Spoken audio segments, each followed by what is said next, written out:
What was the name of the DIY network TV show you were on? Building off the grid. So Mary, you're from Australia, Yeah. and you're from New Jersey. How on earth did you both end up in Oregon?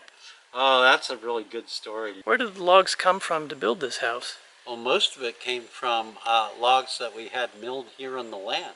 We both had similar dreams of being off-grid homesteaders. Yeah. You are completely off-grid here, correct? Completely off-grid. And you've been Always have been completely off-grid. 33 years for me, more for my husband. 41 years for him? Yes. This is cedar hens. I got approached by somebody who had a contract to make a video for DIY Network. So this is a cob structure. Our house is a straw bale house.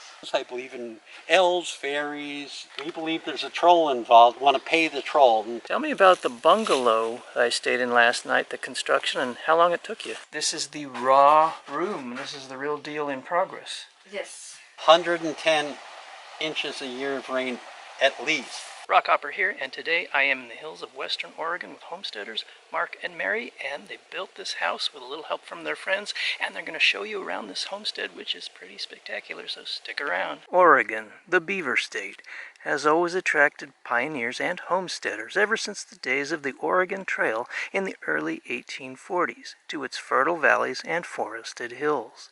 Summer is a beautiful time when the lakes sparkle in the bright sunlight and the highlands turn a verdant green once the snow melts.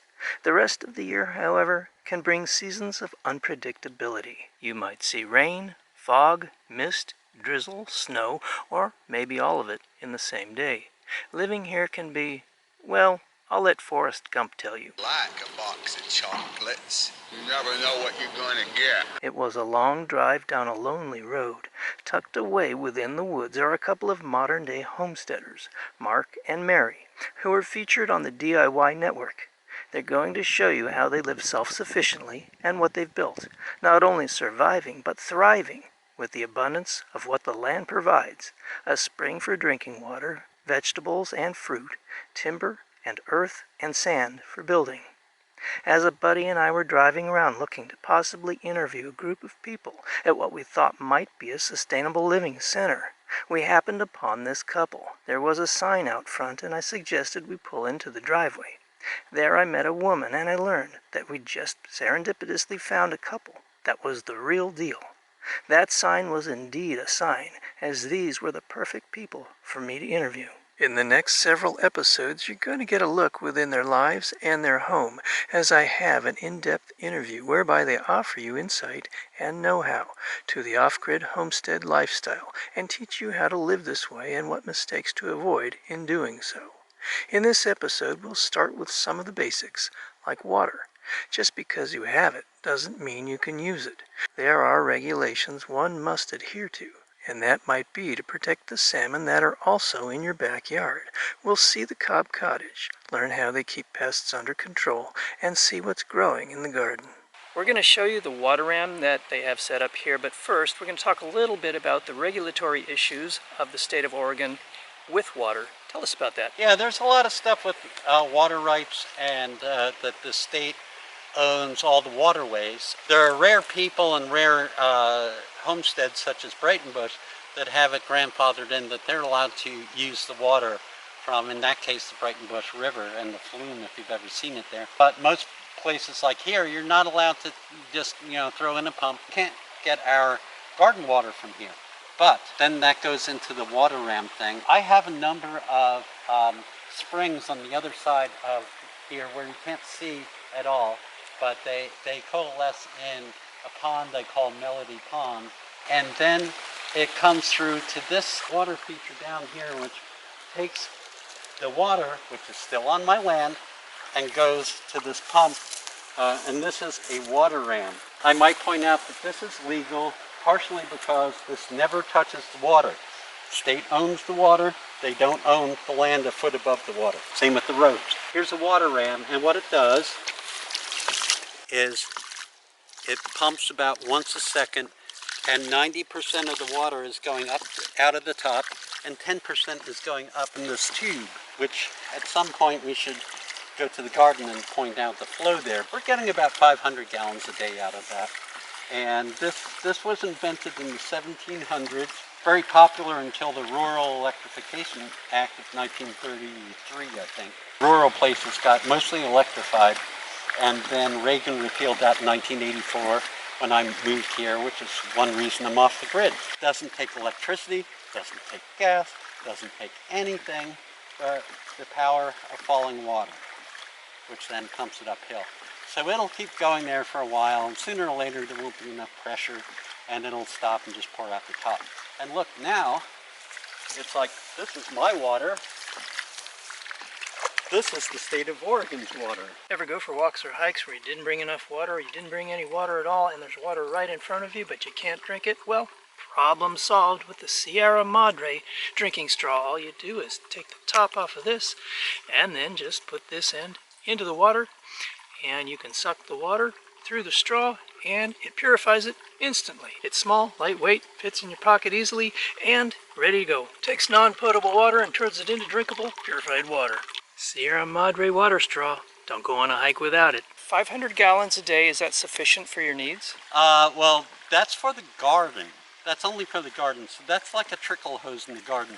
And I'm going to show you what 500 gallons a day looks like so that all your viewers can freak out and go, oh no, I better fix my sink, because it doesn't look like much. 500 gallons a day is a trickle. I also have 500 or 600 gallons a day coming down from the top of that hill. 1,000 feet from here, there's a spring that gives me really good water. And if you did read chapter 1 of my book, Nature of Place, it talks about basically the spirit spring opening up there and praying for 12 years, and then big storm and water comes out the side of the hill, and so I was getting 1,000 gallons a day. Now it's down to about 600. That's what feeds our house and also the garden. This black line here goes to the garden. I've got another one going to the house. And so my water system is, I have a tank, and when that tank overflows, then the water goes into another tank, and that's the only water I use for the garden. So my allotment for the garden is the overflow and this water ram. And that way I always have 500 gallons for on hand for the house and for fire and stuff like that. And since I've done dozens of fire walks here with 10-foot tall flames and things like that, I always need to have water on hand. I don't do that anymore because the environment has changed. And I should mention I'm an ex-firefighter, and I'm a water wizard, but I do have a background in fire suppression, firefighting. This here is the shortest waterfall in the world, so yes, that's a joke. The water you're getting from that spring, that is just beautiful drinking water. Oh yeah, yeah. Artesian water? Yeah, yeah, that's, yeah. People don't drink the water out of the creek, even though you could, but there could be ag runoff or beaver dams way up the creek or something. And we're pretty near the headwaters right now. The water that's coming out of it, springs here is just amazing. You know, people do, grab a gallon and take extra water home from our place all the time. And do you have more than one spring that you can drink from on the property? Yeah, but all but one of them are pretty much, you can see where the water line goes to. So they're all on that level, right? They're all not high elevation, except for one that's way high elevation. All the rest of them are near the bottom of the land. And the water gets up here, so the water, that spring is underwater sometimes. Because it's unlikely you'll get more. When the ram stops working, it does that. It just pours water out the top. Because it doesn't have enough pressure, but then you reset it by doing this. And I'm going to let that sit for 10, 20, 30, 60 minutes, and it'll recharge the pond, and then it'll start again. Okay, so it's all just gravity feed. Gravity, yeah. It's water pressure. For every foot that a water ram drops, we'll pump up 10 feet. So this is a 3-foot drop, 30 feet straight up, and I've tested it to 27 feet. It's true. I had one up the hill. It was actually the same unit from my other house, and it had to go 110 feet straight up, and it did. As long as the water can keep pushing through, it's got a check valve so it can't go backwards. As long as it keeps pushing through and can't go back, it'll keep going. This is not the best time of the year. We're at the end of the season. This will go for 2, 3, 4 weeks without stopping in spring. And then I have to take it out. So it's not glued together. It's components, and I have to, in mid-September, walk in the creek and pull all this stuff out. So this is where the water comes out, right? Yeah, this is the water ram water. And we're just filming the pond right now because when we don't know where to put it, we just put it in the pond.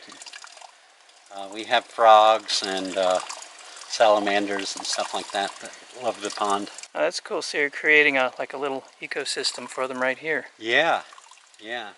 We have another pond in the front as well too. So yeah, it's good to have a pond in the garden, and we're really into feng shui and stuff like that. So it helps abundance in life. And this is the what we call the zucchini moon. So you'll see yellow zucchinis everywhere. There's a harvest moon or a hunter's moon or something. We have the zucchini moon in the late summer. Joke is if you leave your car unlocked here, you have to watch out for reverse vandalism. People putting zucchini in your car. So these little fish in the stream are salmon fry. When they come back in 4 or 5 years, they are 3 or sometimes 4 feet long. Okay, so these little fry that I'm seeing, these are coho and steelhead salmon? I don't know which. I'm not that versed when they're that size. This is all gravelly here, so they like to spawn here.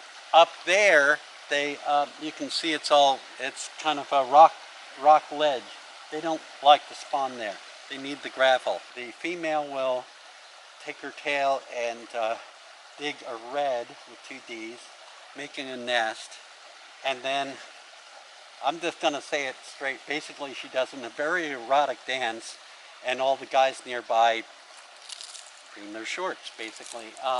That's kind of like how they mate. I've seen everything happen in teenage and other romantic relationships happen with the salmon. I've seen playing hard to get. I've seen the slutty thing. I've seen the, like waiting for your soulmate. I've seen the soulmate show up and two swimming off together after a female's hanging out for a week or something here waiting for the right guy. I've seen all kinds of stuff. And I didn't even have to go to National Geographic because it's all right here on this 50-foot stretch. Have you ever seen a salmon smoking a cigarette after mating? No, but I wouldn't be surprised. They just don't show us, It's like the Far Side joke. All the cows are kind of, smoking the cig in the pasture, and somebody yells, "Car!" and they all get down on all fours. I always suspected that. Talking about the 5-year cycle, basically they spawn here and then they go out to sea after about a year. So I'll see, like next spring, I'll see those little fish will be like this big, and then they swim out to the ocean, and there's no dams between here and the ocean. They swim to Japan, they swim back, and they try to find their particular home pools. Specifically, the ones that we saw here are going to want to come back here 5 years from now. And look, there's a crawdad. Oh, you got a crawdad? Where is he? Crawdad. You see the orange thing in there? It's rare to see him now because my ex-brother-in-law, previous partner, 40 years ago, he went on a rampage and harvested them and ate them. Ate about 40 of them. So we've had a depleted supply. I shouldn't say that because that'll make a lot of people mad, but that was so long ago and I didn't do it. I don't even eat fish. What time of year do the salmon swim upstream and lay the eggs? Okay, so the water's super low now, and they need the water to be higher. They come in about mid-September from the ocean and start being freshwater. Now, once they're freshwater, once they're exposed to the fresh water, they start to rot. They start to rot before they lay eggs. So when they're up here, after about well, I always say it's when the sun is in Scorpio. From the end of October to the middle of November, they're up here for about 4 weeks, and they're not good to eat when they're up here. There's a thing called salmonella. Now you know why they call it that. Everybody has to tie up their dogs at that time of year because if they eat the decaying salmon, they would die. Cats are too smart to do that. The bear are somehow kind of immune. They have some antibodies or whatever. The spawning time is between, I just have to say the month of Scorpio, which is October 23rd to November 22nd. They always come the second full moon to this spot, And that's because the rains come, and without the rains, they can't spawn in there. You know, they'd be sticking out a whole bunch. So they need the water to be deeper. So Alpha Farm, 3 miles from here, will get them the salmon about 2 weeks before we do. 3 miles away. And it matters, you know. The growing season is also like that. This looks like a cool little suspension bridge. Did you build this? Yeah, 3 times now. First time in 1985 with my dad. My dad didn't grow up here, but I bought this land as an adult. And then we've had 3 1,000-year floods here in the 40 years I've lived here. Now, that's, you know, 1,000-year floods, you'd think once every 1,000 years. And a 1,000-year flood, the ones that happened, here's the top of the bridge. This is underwater in a 1,000-year flood. The water level is up here. It's like right there or something. So you look at, if you could get a shot of the creek right now as extreme low, you can see how different it is. See one reason we don't dam the creek right there. This got washed away a few times, but I've made it strong enough now with enough infrastructure below. It's more solid below now. Got knocked over sideways. First time it was like a string of pearls, you know. Second time it was like over. Third time it was just knocked over, and I had to figure out, without access to a crane, how am I going to take these sideways 15-foot tall timbers, and how am I going to go like that with them? The answer is a tripod. Demonstrate this with the house too. You have something that's taller than the thing you're trying to raise. That's the big, you know, the given. Or you have some way of fulcruming it.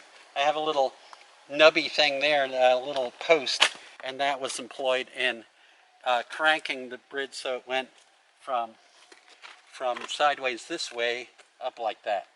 So that was the third fix, you know. I replaced all the tread last year with recycled wood. Some of it was from the previous bridge. In Western Oregon, coming up with amazing building wood is not a problem. Is this bridge sturdy? Yes, it is. If you rock the bridge, you know, I always tell people, don't jump and don't rock the bridge, because that will cause wear and tear. The only time I've had a problem with the bridge was a major cable of this, and here's the replacement cable. This was sawed through by having a scissor-like back and forth on it. So I've had to have the individual hangers like that instead of because it sawed through the cable and actually broke the cable once. That's a whole story itself. Well, how many people or animals could this thing hold, do you think? It was one day where we had 8 people and 3 goats. And I joke about that because I've had 12 or 13 people on here. It's just really funny, you know, when you think, and 3 goats. I used to be a goat herder here. Got over that phase. So picture a dozen beings on this bridge. But we encourage people that when they cross, one at a time, please. Also, it's a troll bridge. So you have to pay the troll. I believe in unseen beings. I believe in elves, fairies, the goodness of the heart, you name it. So basically, we believe there's a troll involved. We want to pay the troll. And paying the troll is, and I'm going to have the signs up next week, but you're not here.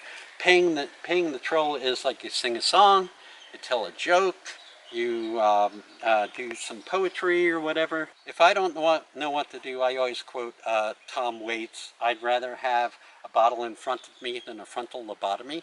You know, I love jokes like that. That's one of my faves. Or I sing the theme song to Xena or what have you. Any rock and roll hit from the 60s that comes to mind, anything. So every time I cross the bridge, I sing something or do something here. Well, let's cross the bridge now, and you want to sing something or say something? The theme song goes do do do do do do do.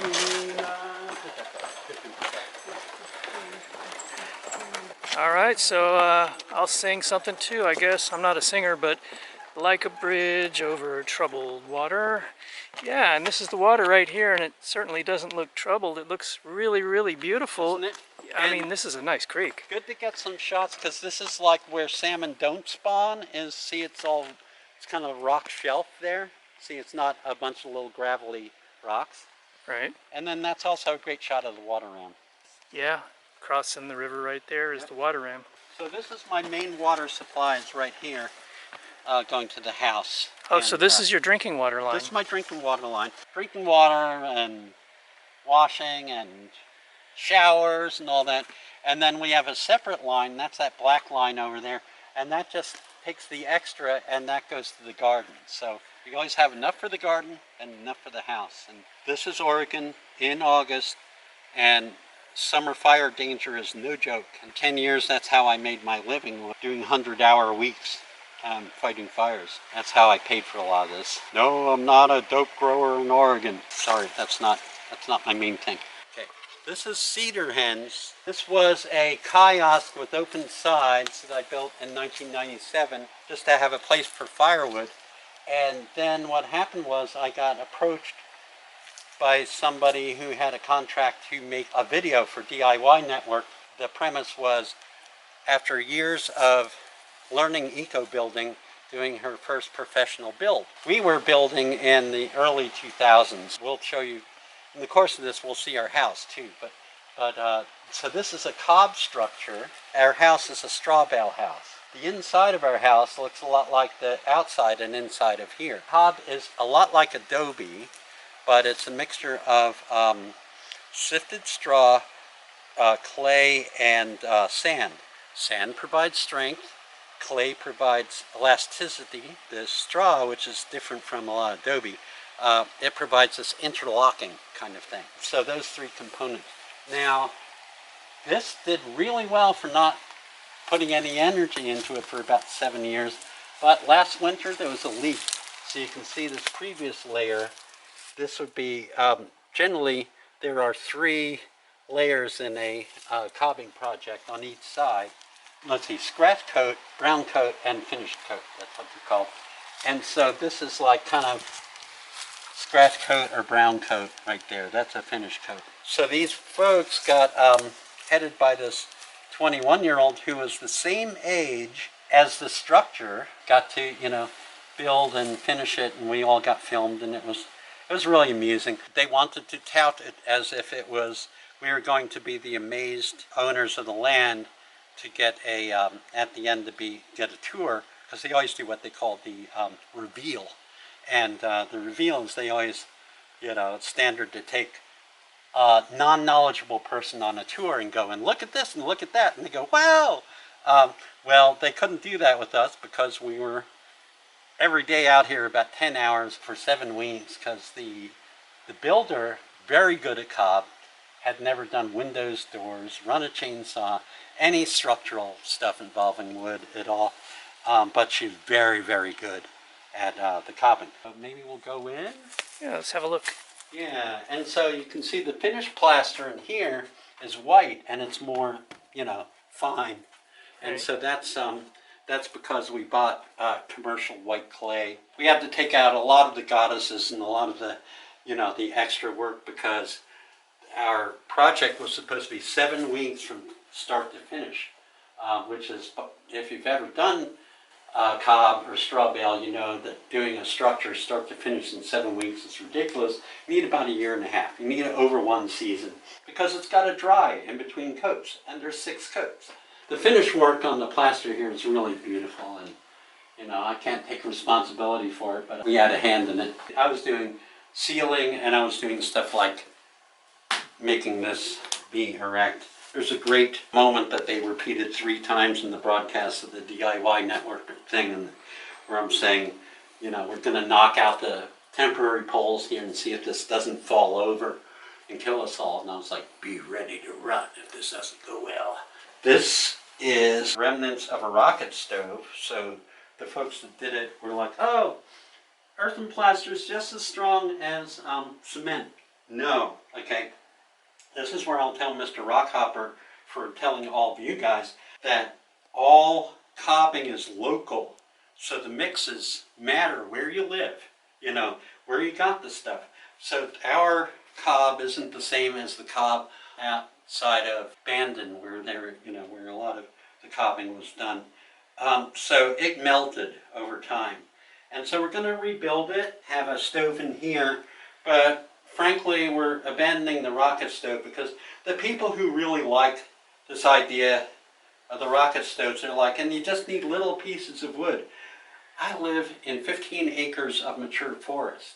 I don't need to burn sticks. In addition, what I've seen is to do a rocket stove like this, you're feeding it all the time. It doesn't stay going for hours. It stays going for minutes. That's the drawback to rocket stove and the little tiny pieces of wood and all that. If you just want to boil some water, that's great.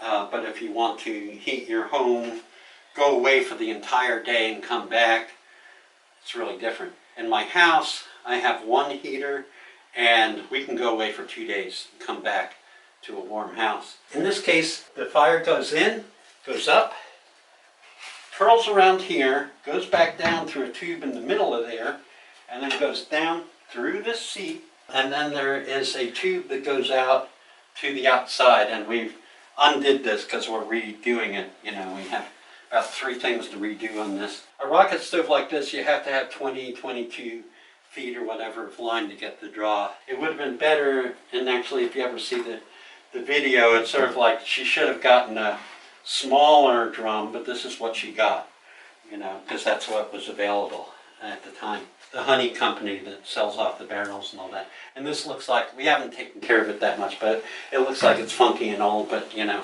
that was new in 2017. But as far as efficiency, as long as you keep throwing sticks in there, it is very efficient? Yes, yes, but you have to sit there and, you know, you can't go away for hours to do that, you know, and that's not my lifestyle. If that's all you want to do is, I don't know, feed the stove and do crossword puzzles or something, that's great, but my lifestyle is very much more active than that. All right, well, I'm just going to show a little bit around here and get a look inside this little cob cottage, I guess you could call it. Was that? Yeah, Cobb Cottage is the name of the company that this person trained through, and they're famous. You can, you know, Google them. The show that we did was DIY Network, building off the grid number 18, Cobb Cottage in Oregon. We are not affiliated with Cobb Cottage, though I know the people, you know, I know the people starting it and do it and all that other stuff. We thought of doing this as a project in 1997. We're thinking about cobbing this, so it's funny that somebody shows up that's 21 years old and that much later, and then we actually did that. Well, tell me about this floor here. How difficult was this to make? This is an earthen floor. I'm also going to say that our builder, to demonstrate her high level of integrity, we didn't get this done before the show was over, so she said, oh, don't worry, I'll come back from Belgium next year and do the floor, and she did. This is same thing. This is sifted straw, sand, and clay in a certain mix, and basically the way to do it is do some sample mixes, because the one for our house is different than the one for here, depending on the local materials. So basically you do a section at a time, and then you squish it down, you flatten it with tools like cement working tools and all that. So in ways it's a lot like cement, but if you mess up, you can always make it wet and start again. It'll dissolve in water. This is not sealed. When we see the footage for our house, it's got 5 layers of linseed oil on it, and there's a whole story. This is what it looks like unsealed. If we put linseed oil on it, it would look just like chocolate and be really beautiful. Well, speaking of things dissolving, isn't that what happened right out here to this? Right. Let's just show this. Look at that again. Yeah, let's show this again, because you've got, now this is the finished layer down here, and this is what happens when water hits it, right? So water came through this, through a leak there and ran down there and just melted that. And look at the bottom. See, there's the stuff melted off. That's the remnants. Yeah, which is, as you can see, dirt. Yeah. You can actually use that again. You can use that same material, but we'll probably use fresh.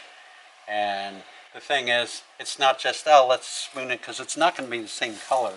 So we might do both sides or something, you know, and it's kind of an art thing. And frankly, it's like we have lots of structures here, so we haven't been putting, this was like an extra, you know. We weren't even planning to do this, but got involved in this filming thing, and it was such a beautiful educational project that was, and we were in a situation like we are now that we can do homesteading demo kind of stuff, which is dear to our heart. So this is something, do attempt this at home. Oh, around the side here, this is significant. So you see we have this rock work. And so what she usually liked working with what they call urbanite, which is you take busted up old concrete, and so you put it like 2 courses of that with a space in between. You fill that with rubble and build a wall from there. But she did this with local rocks, which is really amazing because we don't have a lot of local rocks. It's really hard to find, not sandstone. And so this is built about, you can see there's a rock there. So it's probably built that high with the foundation. Now the important thing about that is what they say with straw bale is good hat and good boots. You need it to not wick up from the ground here, which will happen in Oregon, Western Oregon, which is not Eastern Oregon. And then the other thing is a good overhang on the roof. And so that's the hat and the boots. Our house has like 3-foot overhang because it's 2 stories, and its foundation is 2 feet. If you do this sort of thing, don't just put it on the ground, raise it up. Now in the Southwest or even Eastern Oregon, desert country, a lot more forgiving. This environment, I'm going to say it, 110 inches a year of rain at least. And when I put that in my Mother Earth News article, I got lots of negative feedback because, oh no, it only 34 inches in Oregon. Yeah, if you know, most Oregon is a desert, and I don't live in a desert. I live in the Coast Range. I don't even live in Cascadia. According to Weather Service, before they dismantled it, we're getting 118 inches average a year. And one thing that people forget is you're not only on the west side of Oregon, but you are in the hills, which also draws in more moisture. Yeah, what happens is the initial rain comes in, dumps here, then goes into the Willamette Valley, like Eugene, Salem, Portland, the places that people associate with Oregon where people live, and they get 50 or 60 inches a year. We get 110, 120. Half the moisture dumps in the Coast Range, which again is not the Cascades, and then it dumps again in the valley going up the mountains. So there's a prevailing western wind. And one thing that's really interesting about that is when it's really, really, really hot in the central parts of the US and there's a heat wave, it pulls in fog from the coast here. So we get coastal fog intrusion. So in other words, we don't get the super hot thing because the super hot thing will pull in fog. Very different here than most places. It's not what you think. You learn the hard way on this little issue right over right there, here. that's a new lesson. I mean, we knew that if it leaked anywhere, it would do that, and it did. Is there any advice you could give to people who might be considering building this type of structure? What we could have done differently there, and please don't even look up because I noticed cobwebs are here, but we could have squirted the sealant underneath so that nothing could go underneath. That would have foregone this, and then it all would have come down here. Like some silicone caulking? Yeah, silicone caulk, yeah. Okay. This was an add-on project, so we didn't think of it the same way we thought of our house or whatever. And in fact, the original project, I was meeting the literally 300 conditions to build my house in the country. And in 1997, I built this just without measuring anything. And it was sort of the rebelliousness because after that I was going to build a house with 49 pages of calculations that I had to stick to, perfectly. That's not my style. This was my practice. Let's see what an 8-sided structure looks like, because this is 8-sided just like the house is. But this was just fun. I was never going to live here. We will put a bed in there. And oh, you need to see the door. So we took out, at the time of the filming, this door was on, but it just needed to be like indented another 1/4 inch or something, so we took it off of that. But my wife, Mary, did this door, and here's the other side of it. So, and it's really heavy. And this is, she might repeat this because our front door on our house is made this way. But you take a piece of plywood, 1/2 inch. Don't do 3/4 inch. That's a mistake we made with our house. Too thick. And then you attach boards on either side of it. In this case, this window would be rectangular, so it's not cut off there. It's just looks like it is. And so you cut out the plywood there, and you insert, and then you overlap and all that. So you can do whatever you want with decoration there. In our case, probably paid for the plywood and the hinges and the screws. Probably free. And there's certain kinds of wood there. I don't know which kinds without talking to Mary. Yeah, we'll talk a little bit more about repurposing wood in just a bit. One of the nice things about living out here is you have some really interesting guests. Like this girl. How you doing? Hello. Hello there.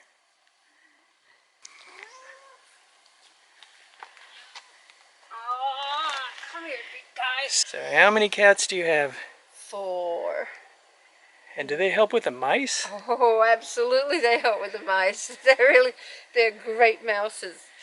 We used to catch like at least 6 mice a day with traps. And then we got a family of 4 cats and no more mouse problems. Okay, so that solved all the mice problems. Yeah, and they're lovable. And they sit in our laps and purr. And they love each other. And they're just generally really good companions. Aren't they the Parisli tribe? Ah, yes, they're the Parisli family. Ah. Now you had a funny story, didn't you, about a mouse? Oh, yeah. So the cats were chasing a mouse. And I keep my shoes on the floor inside the door. And so sometimes the mice hide in the shoes. Well, I put my shoes on and I felt something very funny in the toe of my shoe. Like, I took it off and there was a live mouse in the shoe. Did you feel something squishy out in the I toes? felt something squishy in there. And I'm not usually hysterical about mice, but I was at there being a live mouse in the toe of my shoe with my foot in there as well. Well, I'm very happy with this little flower herb thing here because we have some peppermint here, which is not so easy to grow as regular mint. This is real peppermint. And then this is a decorative oregano, but very, very aromatic. Yeah? Yeah. Oh, yeah. Very aromatic. Hmm. And here's a Well, rose. it smells good. Doesn't it? It Yeah. does. And here's a rosemary, which smells great. And in the middle, I let the dandelions grow because the dandelions are so rich in nutrients and every part of the plant is edible. The root, the leaves, and the flowers. And you can identify a dandelion by this deeply indented leaf form. And it's pretty smooth leaves. There are others that look alike, but they're rougher, they're thicker, and they're kind of hairy. But the dandelions are not hairy, and I have these deep indentations. And so this dandelion is a very splendid specimen because I let it grow in the garden bed. Dandelions are of great nutritional value, and they are great for your liver, for reconditioning your liver and cleansing your liver. They have lots of vitamins. Mm-hmm. And they have a little bitter flavor, which is actually helpful for your digestion. It stimulates the bile in the gallbladder. And so you can pick these leaves and just chop them up very finely and chuck them in your salad, and you'll never know they're there, but you'll get this wonderful food value out of them. And so the root, you can harvest the root. Best to harvest it in the spring or in the fall. Chop it up into small pieces and just roast it a little bit in the oven on a low temperature, and then that can be brewed into a coffee-like drink. Yeah, that's true. Yeah, it has that kind of bitter depth of flavor that coffee does, and so some people call it dandelion coffee without the caffeine, which can be helpful too. Because as opposed to caffeine, it is not so great for your liver. The dandelion will be supporting and cleansing your liver. I see you're looking at some plants down here. It looks like plantain. Yes, it is plantain. And plantain grows in the people's footsteps.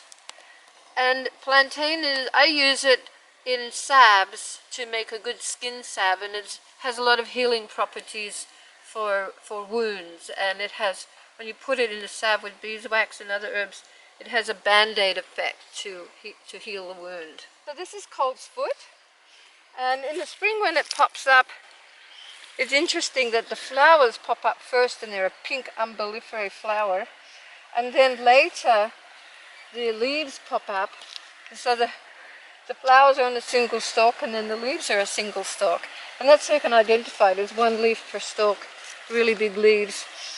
And I use these in a smoking mixture with comfrey and sage and mullein and mugwort. So they make a good cleansing smoking mix.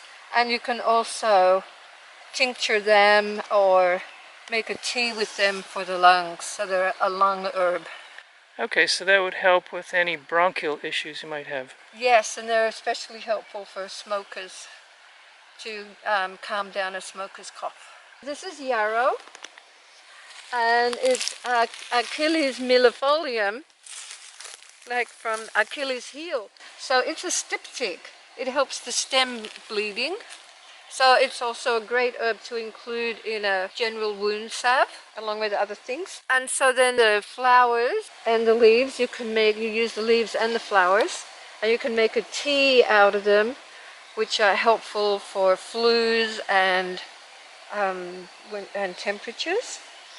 And then it's also really helpful for yeasty conditions. And so you make an infusion with the yarrow and then bathe the body parts that have the yeast infection.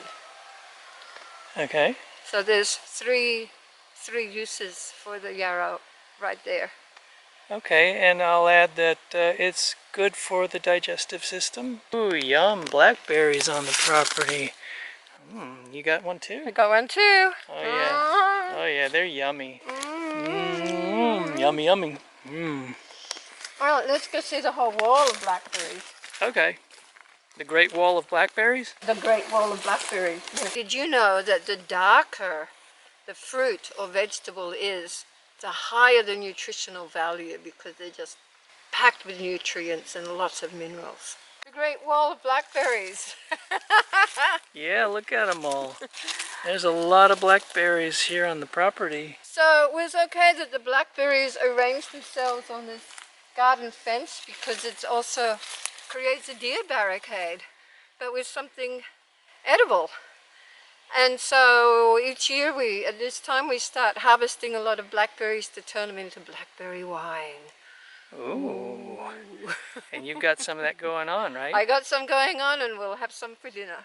Right, so we're in the garden and we have tomatoes. Yes. Lots of tomatoes. Lots of tomatoes. Now, because of my situation here deep in the valley, and that's east and that's west, so the sun's just going across between the hills, I have a limited hours of direct sunlight. Therefore, I just grow cherry tomatoes, these small varieties, because I know that they're going to get ripe.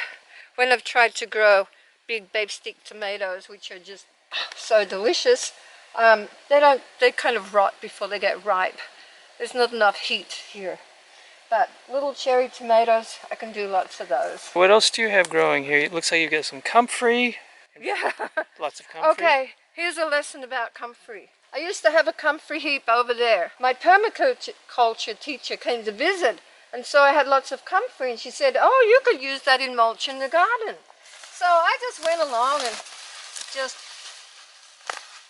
pulled up the leaves and threw them all over the place, and pretty soon comfrey was growing everywhere. And then she remembered to tell me, oh no, you have to cut the comfrey off, because when you pull it, this is just, you're getting a part of the root. And if I throw that down on the ground, it's going to sprout, because that is the root. You have to cut the comfrey off about up here, several inches above the ground, so you're avoiding the rooty part of the stalk, and then it's safe to use as mulch. Okay, good to know. Yeah, this is an important point for new homesteaders or people inexperienced with comfrey, because It's really hard to move a comfrey when it has very deep roots that go out like this under the ground. And when you try to dig it up, no matter how careful you are, you're going to break off a piece of root and it stays there and it will grow another plant. And I had there was a clump of comfrey over there in the field, and I said, well, best thing we can do is just clip it down. And Wolfer, who was here at the time, said, oh no, I can move that for you. I said, no, please don't. You just leave it alone. No, I can move it. So he insisted. He dug up the comfrey, and then the next year, you know what happened? I had a ring of comfrey instead of one plant. It just spreads. And so therefore all I can do here is just keep chopping it off, and throw it in the compost, and sometimes use it as mulch. Anyway, the comfrey story. Okay, so what else do we have here? We have gypsy broccoli. So this kind of broccoli, you're walking in the garden bed right now.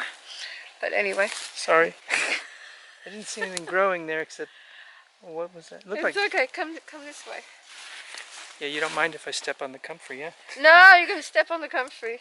No, the thing is that the soil here is very soft. Yeah. And it easily gets compacted. So therefore I avoid stepping on the beds because I'm just like compacting the soil. And you can see where you're walking here, it feels firmer, and in there it was spongy. Okay, so broccoli, gypsy broccoli, it just keeps on resprouting, which is okay. Instead of having one big clump and you pick that and that's it. This is like been going all season long. There's several plants here and they just keep on putting up little broccolis for us. Okay. Sunflowers. These are butternut squash, but I don't think we have any squash yet. The peas got done. Salad greens. I've kept them going for a long time, but they've finally gotten away. But you know, if you keep plucking the leaves from the outside, you just keep picking leaves from the outside of the plant, then they keep going for a lot longer. So these lettuces were planted in early June, and so now this is 2.5 months later, and they've only just now gone to seed. These are still edible, but they're getting more bitter. If you pour plenty of salad dressing on it, though, it's okay. So behind you we have amaranth. Every part of this plant is edible, which is the leaves, and these are flowers. And the flowers are making little teeny seeds. And this flower head's going to get bigger and bigger and bigger until it like curls over. I take these leaves and put them, you can, this is a bit old, this leaf, the younger leaves are better. But you can put them in a stir fry, put them in stews and greens. And then I also just put the whole bits of flowers in my cooking. And then at the end, you cut off the flower heads and put them in a paper bag upside down, and all the seeds will fall out. And then you have this amaranth grain, little tiny seeds, which you can use in soups or use it as a gruel, as a porridge kind of thing. And they're interesting because they get soft, but they're still crunchy. It's kind of this soft, crunchy thing. One day, I found a bag full of amaranth heads that had kind of got stuffed away under things, and I pulled them out, I don't know, maybe 5 years later, and it's like, oh, what are these? This is really old. And I chucked them out on the compost heap. And the next thing I knew, the whole compost heap was just growing amaranths. So I realized, wow, there's a lot of vitality in these seeds. Because they even looked moldy. It was like 5 years later, it looked like something forgotten, dead and moldy. And the seeds just grew, a forest of amaranth plants. So I transplanted the bigger ones into beds. And now I never plant amaranth. It's all volunteers around the place. And it's beautiful. It looks like you got some cabbage. Yep, got some cabbage. There's cauliflowers coming along. This is a whole bed of lemon cucumbers under here. So they're coming along. Lots of flowers and a few cukes. There's a kale, volunteer kale is another thing I never have to plant. It just volunteers.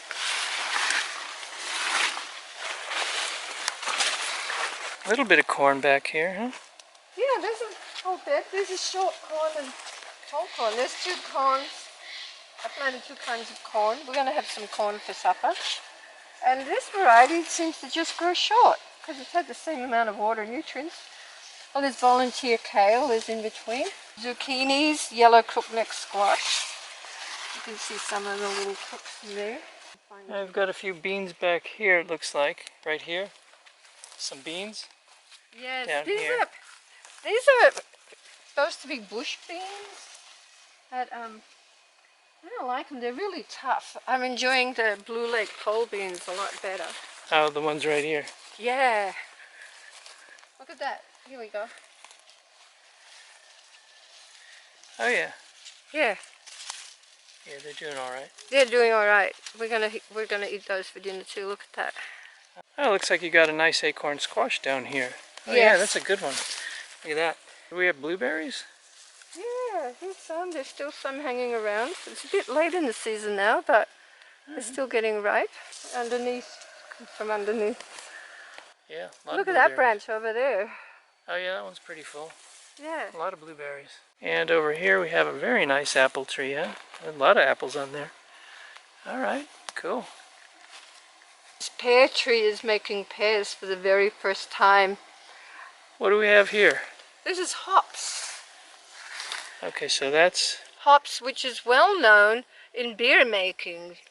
There's hoppy beer, and for centuries hops has been an important ingredient in beer making. But it's a very relaxing herb, so I make a bedtime tea with hops, some nettles with some hops in it. Okay, nettle hops tea. And this is the leaf right up here. Yes. That's what it looks like. Mm-hmm. And so this vine completely dies back in the winter and goes underground. And all this growth you see happens in a couple of months. It just... and it's smothering this tree. And it smells so good. Oh yeah, I have a smell of that. Too bad we can't video smells. Oh yeah. Doesn't it smell good? Yeah. Yeah, we don't have smell-o-vision. No. Yeah, and this is our favorite shade tree here, a plum tree, and it's getting a nice little crop of plums.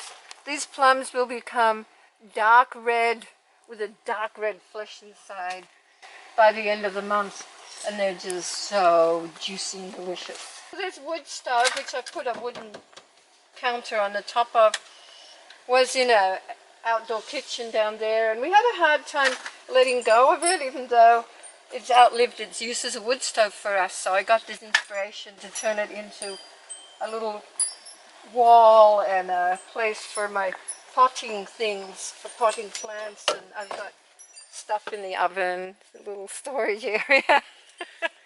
Well, that's a good way to repurpose. Yeah. So instead of it going to the dump and rusting away somewhere, we went, let's give it a new life. One day I'll paint it up pretty colors. Coming up in episode 2, we'll see the main house, Come on in for a tour of the house. which took 8 years to build from scratch and is still undergoing some construction. Have a look at the bathroom facilities. Now this used to be a regular outhouse. Let me show you our outdoor kitchen that we set up for events and The guest kitchen, and see some of the things they've repurposed. solar clothes dryer. My shower. So these here are from an old refrigerator unit that used to be used as a greenhouse for growing starts. We'll sit down for a delicious meal grown on the property, complete with homemade wine, and see what they call Frida's Cabin, a bungalow where I stayed the night. I hope you enjoyed being out here in Oregon with homesteaders Mark and Mary. Don't forget to give me a like in the video, share, and subscribe. Until next time, this is the Rockhopper. I'll see ya. Bye. Bye.